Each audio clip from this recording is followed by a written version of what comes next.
Namaste everybody. In the previous lecture, I discussed the etymology and definitions of yoga, and our today's topic is aim and objective of yoga. Most of the people who have not studied yoga practice yoga only to keep the body fit. But in the previous lecture, I said that it is true but not the ultimate. Just keeping the body fit is not the ultimate goal of yoga. Yes, of course, keeping the body fit is primary goal of yoga, but not the ultimate. Clear?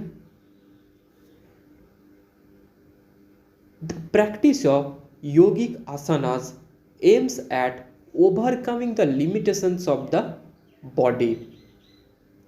The practice of yogic asanas aims at overcoming the limitations of the body. Because when our physical state is not perfect, it causes an imbalance in our mental state also. All of you will notice that if you have a fever, you become mentally weak. We don't like anything at that time, right? And definitely it is the obstacle in the path of devotion or spiritual practices.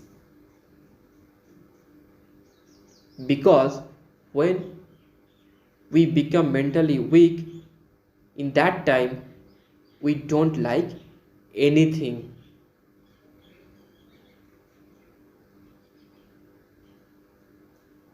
So a striver or a spiritual aspirant always wants to keep himself or herself fit and healthy. Hence, it is important to keep our body healthy in order to continue our spiritual practices. Clear? Okay. See next. Practicing yoga asanas cleanses and detoxifies the body by increasing circulation of fresh blood through the body. So, practicing yoga asanas cleanses, clean and detoxify the body, the whole body. Through what? By increasing the circulation of fresh blood.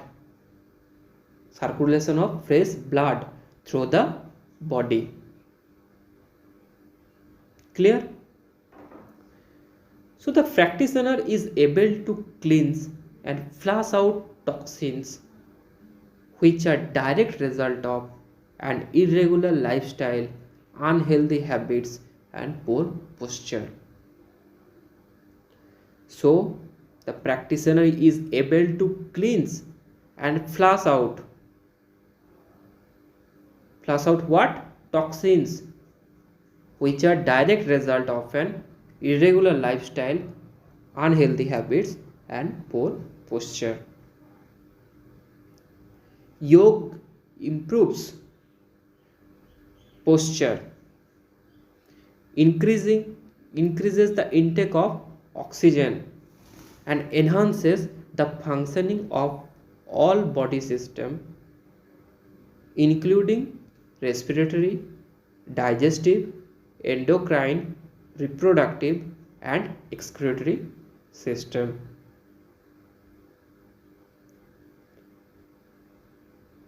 So these are the benefits which we can get through the practice of asanas.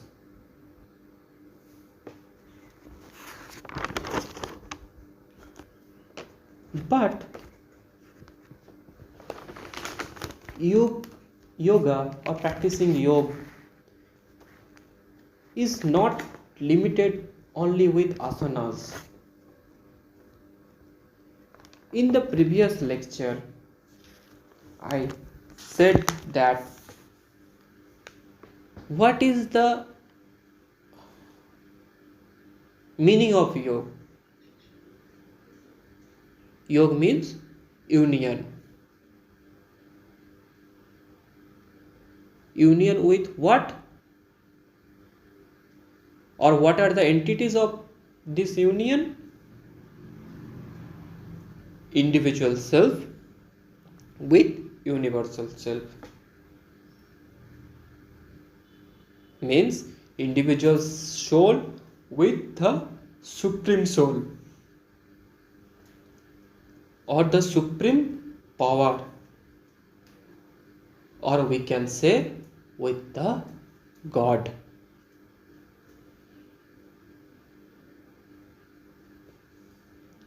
Clear?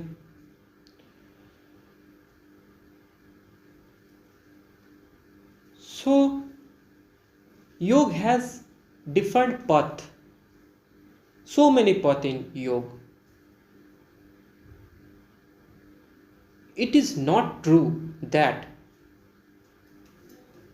we cannot connect with the supreme soul without the practice of yogic asanas.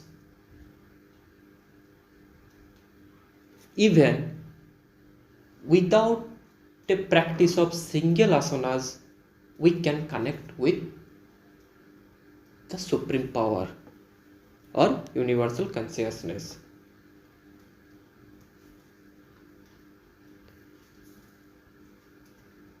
These yogic asanas or pranayama are the one way. This is under the Hatha Yoga. But apart from the Hatha Yoga, there are so many paths in yoga by which we can connect with the universal consciousness.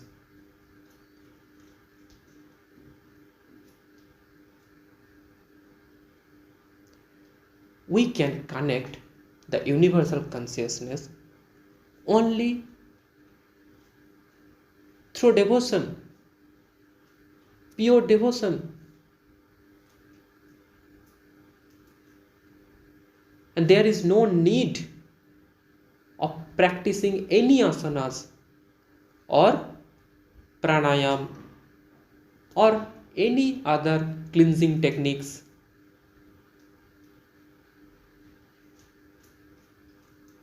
So there is many ways to connect with the universal consciousness.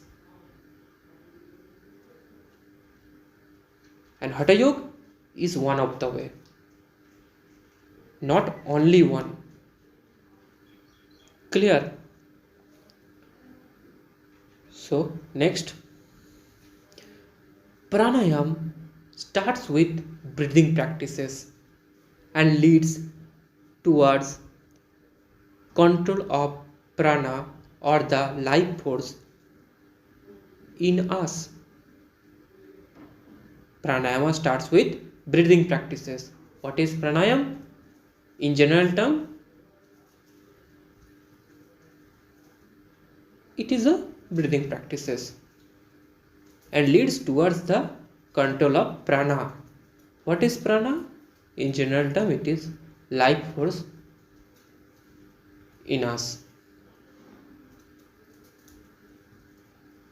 It involves developing awareness of one's breath, followed by willful regulation of respiration as the functional or vital basis of one's existence.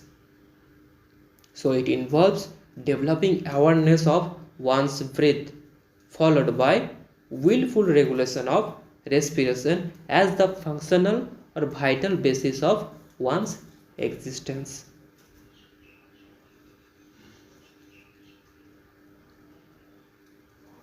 It helps in developing awareness of one's mind and establishing control over the mind.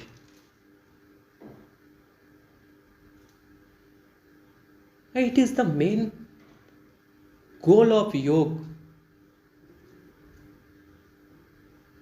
to control our mind.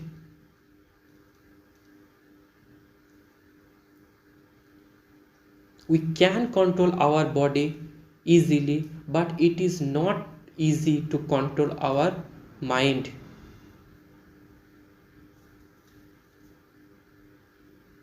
Only through the yogic techniques we can control our mind.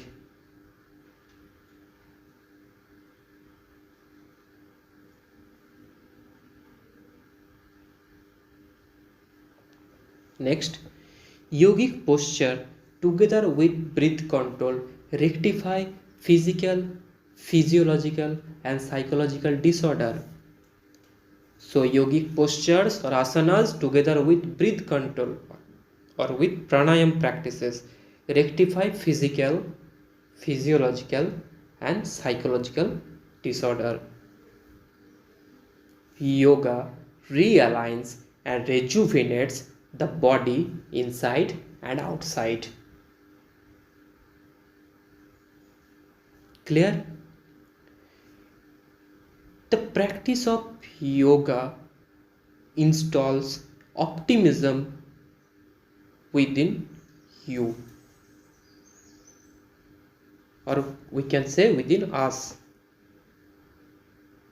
It helps us to focus better and overcome any obstacle in our way while on our road to perfect health, spiritual attainment and total well-being.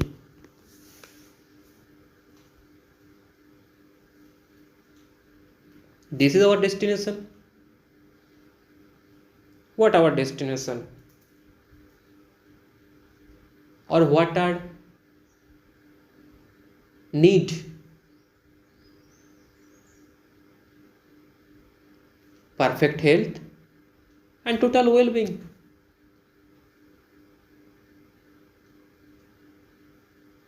And yoga helps us to focus better and overcome any obstacle in our way while on our road to perfect health, spiritual attainment and total well-being. So the primary goal of yoga is to gain balance and control in one's life, to free from confusion and distress. This is the primary goal. But the ultimate aim of yoga is self-realization. That is moksha or kaivalya or nirvana. Same meaning. Self-realization, moksha, kaivalya or nirvana. These four words are same.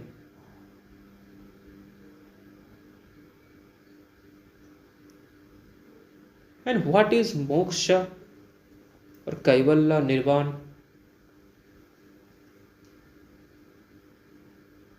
This is the state in which one is ultimately free from all the miseries and sufferings of life. It is the final goal of yoga, not to just keep the body fit. The ultimate aim of yoga is self-realization. That is moksha or kaivalya or nirvana, according to great monk Buddha.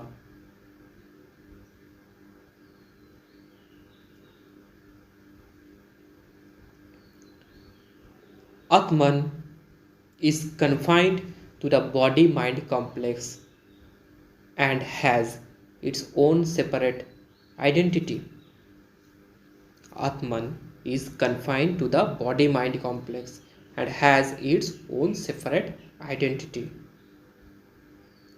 When Atman loses its own identity, it merges with Paramatman.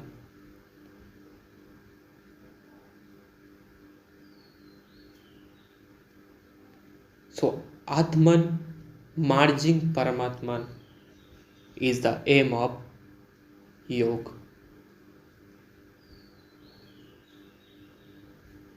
Union of individual self with universal self, or we can say individual consciousness with universal consciousness.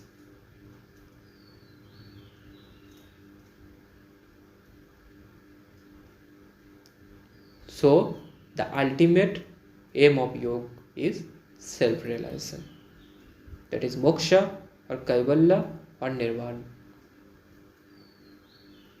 Clear?